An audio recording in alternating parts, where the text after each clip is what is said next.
নমস্কার সবাইকে। আমার চ্যানেল আমাদের ছোট্ট সংসারে আপনাদের সবাইকে অনেক অনেক স্বাগতম।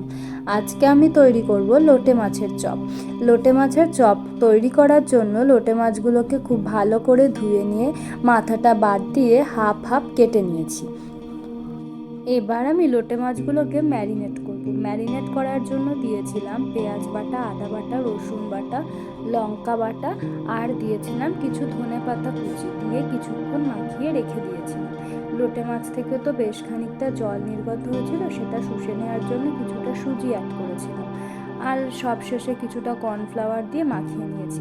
এবার আমি ডবল কোটিং করব। ডবল কোটিং করার জন্য করেছি প্রথমে বিস্কুটের গুঁড়োর মধ্যে খুব ভালোভাবে মাখিয়ে নিয়ে তারপরে কর্নফ্লাওয়ার গোলা তৈরি করেছিলাম একটু ঘন করে, সেটার মধ্যে ডুবিয়ে নিয়েছি। তো একবার বিস্কুটের গোলায় দেবো, কর্নফ্লাওয়ারের গোলায় দেবো, আবার বিস্কুটের গোলায় দেবো। এইভাবে বিস্কুটের গুঁড়োর মধ্যে খুব ভালোভাবে কোটিং করে নিয়ে এরপর আমি ভাজবো।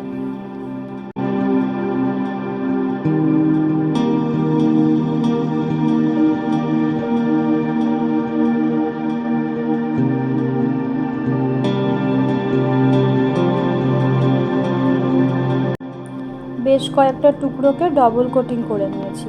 এবার আমি গ্যাস অন করে মিডিয়াম ফ্লেমে 2 পিঠ উল্টে পাল্টে লাল লাল করে ভেজে নেব। আপনারা দেখুন আপনাদের কেমন লাগে রেসিপি।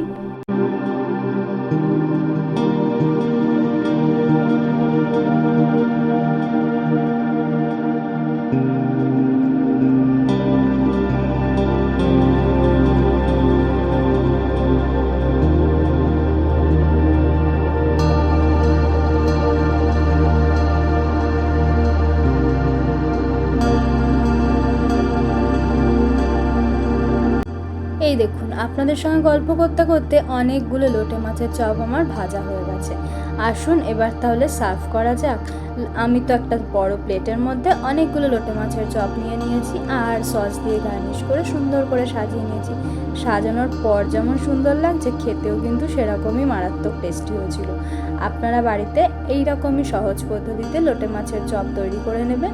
বেশি ঝাল দিলে বেশি সুন্দর খেতে হবে। আর তৈরি করে অবশ্যই আমাকে জানাতে ভুলবেন না যে আপনাদের কেমন লাগলো। আর লোটে মাছের চপ আপনাদের কার কার প্রিয় অবশ্যই আমাকে জানাবেন। আজকে তাহলে আসছি, আবার দেখা হবে কাল।